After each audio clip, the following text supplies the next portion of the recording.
11 minutos en la República Argentina, le damos la bienvenida a nuestros amigos de Legal NEA. Es un estudio jurídico corporativo que a través de una red de profesionales altamente calificados asesora y representa a empresas e individuos en la República Argentina y el extranjero. Legal NEA es una fundación que fomenta el acceso a justicia y el desarrollo de la abogacía pro bono. Legal NEA promueve valores. Muy bien, ya están con nosotros el doctor José María González, el doctor Carlos Maciel. ¿Cómo les va? Bienvenidos. Me miraron raro y como que ellos no bailaron esos temas. Claro, Mira, claro. Era en la época en que el doctor González se movía a lo loco, te digo. Dicen que era un gran bailarín. No entró a mi registro. Marta Sánchez, ¿no? Soy mucho más joven. Claro. Él escucha a Emilia Mermer. 14 segundos más joven. Vale.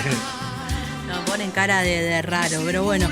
Bueno, ayer se avanzó con la media sanción del proyecto de ley de prevención de ludopatía. La verdad es que es un problema que uno no termina de dimensionar, pero por los datos que estaban dando, sobre todo los psiquiatras, ¿no?, que eran consultados en ocasión de darse el debate, ayer hubo muchos psiquiatras, cómo han aumentado las consultas y los trastornos en personas muy jóvenes vinculadas al juego, y cómo hay toda una estructura de captación. Eso me sorprendió la otra vez que fue también un psiquiatra el domingo a la tele y decía, no, pero no es simplemente, no sé, la página de un casino y que los chicos puedan entrar. Hay como, antes había justo hablando de los boliches, tarjeteros de los boliches, promotores que te ofrecen fichas gratis para empezar a jugar y que después empiezan a ser ellos mismos los que van persiguiendo para cobrar las deudas, y toda una estructura hasta mafiosa en torno a lo que es el juego en línea. A mí me sorprendió. Bueno, se aprobó, y ¿qué podemos esperar de esto si se convierte en ley? Bueno, fue un debate bastante intenso. El resultado también fue bastante interesante en el sentido de la composición de las aprobaciones y las no aprobaciones, ¿no? Del lado de las no aprobaciones siempre tenemos dos formas: el que no aprueba expresamente y el que se abstiene, que generalmente es una manera de no participar también, ¿no? Entonces 140 votos, 139 se informa por ahí, se corrigió un voto sobre el final, contra 95 en la suma de las abstenciones y las negativas, digamos. Lo interesante también es la composición, quienes votaron, porque de todas las expresiones políticas votaron por un lado o por el otro, lo que da cuenta de cuando se produce, digamos, el debate de estos temas así de alto interés público por un lado, pero también de un componente de alta presión o alto lobby por parte de los que explotan, de mucho los empresarios dinero que explotan esto, ¿no? este tipo de actividades, digamos. Lo particular es, no solo además el movimiento económico, y lo que se ve en la ley es la vinculación que se hace con el deporte. Nosotros lo vemos a menudo, los que seguimos el fútbol, por ejemplo, que estas empresas patrocinan a los grandes equipos de fútbol. Sí, las camisetas. Patrocinan el campeonato de fútbol. Patrocinan campeonatos de fútbol, exactamente. Patrocinan a las entidades que organizan a los equipos de fútbol. La AFA tiene... Entonces, uno de los aspectos que se advierte en la ley, por ejemplo, en el proyecto de ley todavía, esto es media sanción para que se entienda, no es ley todavía, lo aprobó la Cámara de Diputados, lo va a tratar el Senado el año que viene, es cómo atraviesa el deporte, por ejemplo, estableciendo la prohibición de que quienes participen de estas empresas formen parte de las comisiones directivas de los clubes o de las asociaciones deportivas en general, ¿no? Otra cuestión es directamente la prohibición respecto de el patrocinio, la publicidad en este tipo de cuestiones que estamos hablando, digamos, entidades deportivas, torneos, y la extienden de lo deportivo a lo cultural y artístico, es decir, por ejemplo, en un recital no podría aparecer. Cuando hablamos de esto, hablamos de tipo de juego legal, ¿no? Porque estamos acá hay de la regulación del juego, exacto. O sea, estamos hablando de las páginas legales, estas empresas legales que no podrían auspiciar eventos deportivos, culturales, exacto, artísticos. No es que se prohíbe la actividad, sino que se regula de una manera tal que contiene prohibiciones que hoy no existen, ¿no es cierto? Igual, como, a ver, yo entiendo que es hasta ética esta prohibición, pero no sé cuán efectiva será. Porque hay una cantidad, o sea, la mayoría de las publicidades hoy no necesariamente te llegan estás viendo un partido en la camiseta de un jugador. Vos entrás a cualquier red social y la cantidad de avisos que hay de este tipo supera, y me parece que tiene mucho más penetración que una camiseta. ¿Hubo alguna...? También está Sí. regulada esa presencia en redes sociales, Tienen ¿no? que- En ese tipo de publicidad. Pero coincido con vos, la discusión es un poco parecida a la que se dio en su momento con el tema del fumar, el prohibido fumar y la publicidad de los cigarrillos. Exactamente una discusión que a su vez reeditó una que ya no es actual, pero de hace 100 años respecto de el alcohol prohibido o no prohibido, digamos. Sí. Entonces tenés como una tensión ahí entre dos posiciones, lo que dicen, cuanto más lo prohibís, más generás la inquietud, la avidez, la necesidad Sí. del conocimiento de eso. Por otro lado, cuanto más libre es, pareciera que se generarían más dificultades, ¿no? Desde el punto de vista también otra de las orientaciones es la protección a los niños, niñas, adolescentes, donde se establece la necesidad de establecer mecanismos de acceso biométrico, es decir que así como hoy cuando uno va al banco, por ejemplo, te hacen actualizar la huella digital como una manera de que está vinculada con una fuente pública como es el registro de las personas, donde están registradas las huellas digitales, validar la identidad. Bueno, las empresas que promuevan este tipo de tareas van a tener que generar, a través de sus sistemas de acceso informáticos, generar mecanismos que, mediante biometría, es decir, verificando los datos, los signos personales, permitan garantizar la prohibición de que menores de 18 años puedan acceder a este tipo de Igual servicios. volvemos a lo mismo. Imagino que las páginas legales van a cumplir, pero después hay todo un mundo, o sea, la mayoría de las páginas había sido que son todas ilegales, de las que están activas, digamos. Eso lo contó la otra vez el señor de Sí. lotería que decía, no sé, pero un porcentaje altísimo son ilegales. ¿Y cómo vos las distinguís cuando son .com? O sea, es como que el juego tiene tantas aristas.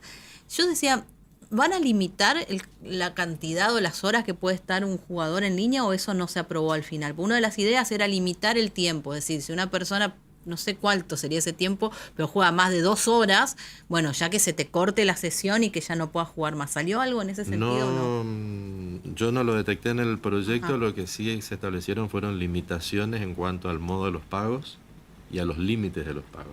¿Cómo es Por eso? ejemplo, se establece cuáles pueden ser los medios de pago a través de tarjetas de débito, crédito, billeteras virtuales, pero los límites de los pagos que se pueden jugar son similares a los de extracción diaria por cajero. Por Como cajero electrónico, montos, como digamos, un monto, topes. digamos. Entonces, si yo estoy habilitado por cajero a retirar 10.000 pesos, porque eso a su vez, por día, porque eso a su vez está relacionado con mis ingresos, no podría depositar más de 10.000. jugar en una página más que esos 10.000 pesos a través de este acceso. Pero ponerle restricciones a las páginas legales de juego. ¿No fomentarían, digamos, el uso de las ilegales? La Porque vos decís, ilegal, che, acá vos jugás 10.000 nomás y en esta otra me dejan jugar mi sueldo entero. Ah, me voy al otro. Volvemos también a la cuestión de la prohibición y la capacidad de control de la prohibición. Porque podemos prohibir Claro, todo, sí, pero si pero vos no si no tenés tenés los control. dispositivos necesarios para generar el control del incumplimiento, Está en la misma. estás en la misma. La ley vuelve otra vez sobre el tema de la modificación al Código Penal, por ejemplo. Se establece o se modifica un delito que justamente pena todas las conductas estas de las que estamos hablando en el proyecto de ley, con una sanción realmente fuerte que es de 3 a 10 años de prisión. Ahora, y que se suma un tercio más cuando esté dirigida a menores, aun cuando el que lo cometa sea el titular o el partícipe de una empresa de juego legal. Yo pensando, a ver, Liliana Lemoyne había dicho en su discurso algo que ella genera mucho siempre controversia. Ser como es. Ser como es, genera muchas controversias y críticas y demás, lo que uno quiere. Pero ella decía que en realidad el Estado no tiene por qué salir a controlar absolutamente nada, que son las familias los que tienen que controlar a sus hijos, o controlarse entre ellos para que no pase este tipo de cosas. Y ella decía, bueno, si ahora a esto le ponemos algún tipo lo acotamos, que es lo próximo que queda, las redes sociales. Pero pensándolo de esta manera, si vos lo implementás un montón de medidas estrictas, que a lo mejor las páginas oficiales las páginas de juegos verdaderas, digamos, no las clandestinas, la cumplen, necesitas también que hacerlas desaparecer a la otra, o por lo menos hacerlas cumplir a la otra, o por lo menos que sean legales. ¿Tendrá el Estado la capacidad para hacerlo?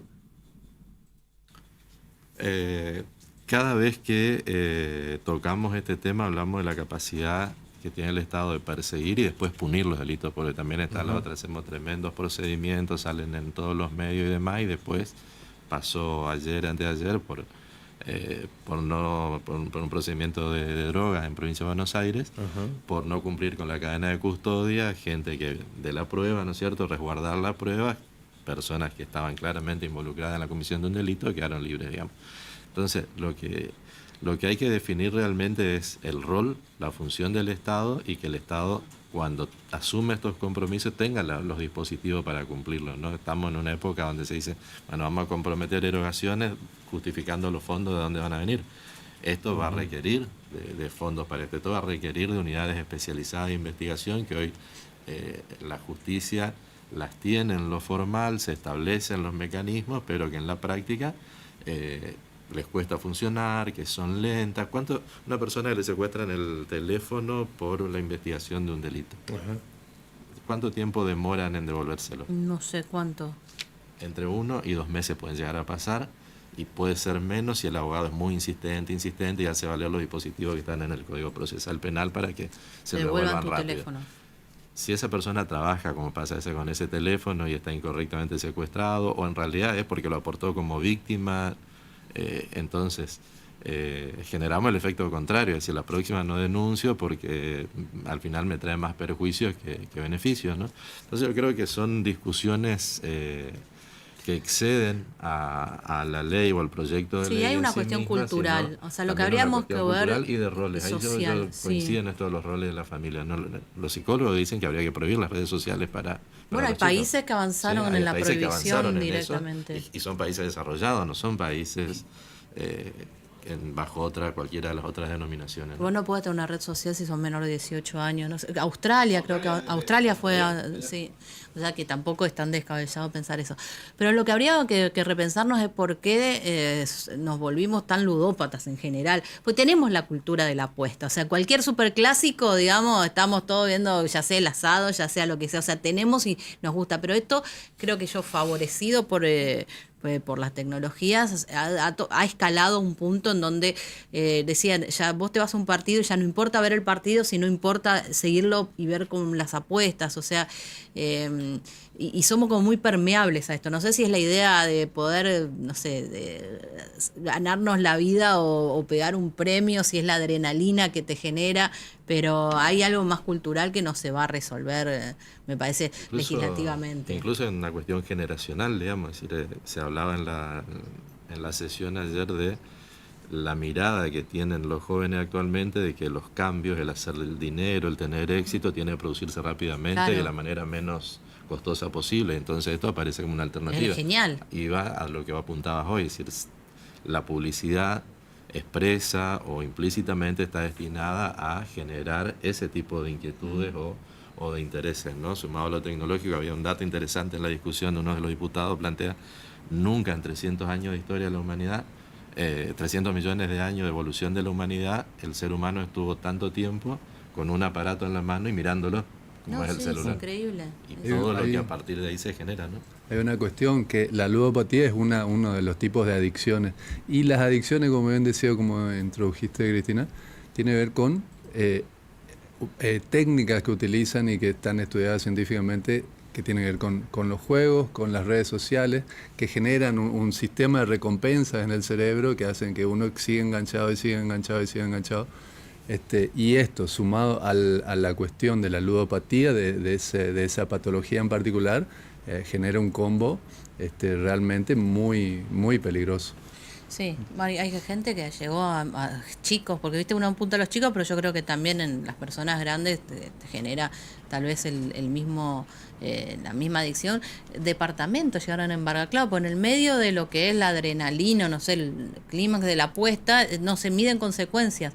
Y decía, pero millones de pesos llegaron a deber. Y después entra en el circuito de que los aprietan. El apriete, o del endeudarse para resolver otra deuda. Y o empiezan, y después hay una vinculación con la droga, porque algunos dicen, bueno, a cambio de esto tenés que vender, traer, o sea, las ramificaciones son realizadas. Bueno, hubo un fallo en la semana antepasada, me parece la pasada, donde la Corte declaró la inconstitucionalidad de la cadena perpetua en Argentina. ¿Qué es entonces? ¿Por qué le decimos perpetuo a algo que no es perpetuo? Claro, perpetuo en realidad el término significa por mucho tiempo, algo así, está establecido en la Real Academia Española, pero respecto a la pena y a la aplicación en Argentina no significa que una persona condenada a reclusión o a prisión perpetua va a pasar toda la vida preso, digamos. El máximo de la pena es de 50 años, va a depender obviamente. Y lo que se declaró inconstitucional es que a los 35 no pueda pedir salidas transitorias, digamos. O sea, una persona condenada a 50 años de prisión puede pedir a los 35 años por normativas internas y por pactos internacionales las salidas transitorias. Ese era el problema, porque habían otras leyes que decían, no, para estos tipos de delitos no se puede pedir salida transitoria, si le condenen a 50 años, se queda a los 50 años en prisión, digamos. Entonces, ese planteo resolvió ahora la Corte Suprema y estableció que es inconstitucional negarle la posibilidad de... está bien. Pero ¿en la práctica hay condenas efectivas de 50 años? En la práctica está Carlos Robledo Prouch, que está hace más de 50 años, a pesar de que en la época en que a él se lo condena, el máximo de la pena era de 25 años. O sea que él ya cumplió con creces el plazo de la pena. ¿Y por qué está preso? Está preso porque él no tienen dónde salir. O sea, una persona que está encarcelada, claro, tiene que fijar un domicilio y tiene que cumplir determinados requisitos, pero él no lo quieren en ningún lado, digamos. De hecho, está en una cárcel de pena de seguridad mínima, digamos, puede saltar el muro y o sea, que él vive en la cárcel de como... De hecho, lo último que había escuchado es que se le habían otorgado algunos permisos y que él no quería usufructuarlo hasta tanto no le den la libertad completa y definitiva nomás. Hay un dato acá que, en esto de tratar de hacer un poco de docencia, no existe la cadena perpetua. Digamos. La cadena perpetua es una denominación incorrecta que viene de la época donde efectivamente se encadenaban los presos. ¿Sí? Las penas son de reclusión o prisión perpetua, ¿no? Ajá, pero a ver, y un femicida, que hoy está contemplado como prisión perpetua, digamos, ¿cuántos años quedaría entonces preso? Si lo condena, o sea, hay puntuales delitos y que tienen que ver con el resultado de muerte, digamos, y con la gravosidad y con los agravantes, etcétera. Y entre eso, por ejemplo, creo que te referías al que mata en un contexto de una violación.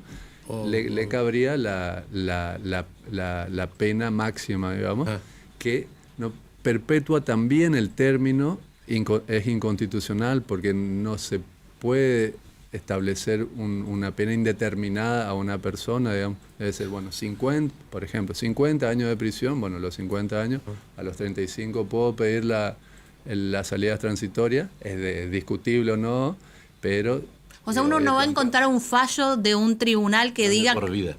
Perpetua. Eso lo usamos nosotros, pero no existe. Diga, fulanito de tal condenado a perpetua. Puede, pero que se entiende por perpetua, digamos, se entiende que no es hasta que se... ¿Por qué no ponen 2 años? Yo no quiero saber más. ¿Un femicida cuánto tiempo va a estar preso? Va a estar preso el tiempo de la condena. Pero la condena es prisión perpetua. Establece entre mínimos y máximos, va a estar preso el tiempo de la condena y... a diferencia en nuestro país de lo que vemos por ahí en otros países, cuando vemos películas americanas, se le condenaron a 5 cadenas perpetuas, 6 cadenas perpetuas, o a 50 años, incumplibles, digamos. Desde que se implementó el tema... 150 años, desde que se implementó el femicidio, que en realidad no es femicidio, sino homicidio agravado por contexto de género, etcétera, etcétera. ¿Todos fueron prisiones perpetuas? Claro, porque Y hoy, esto hace poquito, ¿hace cuánto se cambió se reformó, digamos, ese aspecto? Ahí está lo que Son planteaba. hace 5, 6 años, 10 años, no sé cuánto. Hoy todo, o sea, yo no puedo saber si Eli Berón creo que fue el primer caso, ¿no? En Corrientes. El asesino está preso, digamos. Yo no sé si cuánto más tiempo más estará preso, porque es reciente, digamos, para una condena de estas características. Pero ¿cuánto estaría? es que el delito, el base, digamos, el homicidio, tiene después sus agravantes, ¿no es cierto? Todos los agravantes ya entrarían dentro de la posibilidad de darle una condena máxima a esta persona, digamos, o perpetua, Que en el llega sentido de- hasta... que llega hasta 50 años. Justamente Y esta depende. semana estuvo, bueno, está en los medios el caso de la chica de Entre Ríos, Nair, Nair Galarza. claro, que en realidad... Su condena. Exactamente, y lo que a mí me llamaba la atención es que dice, perpetua.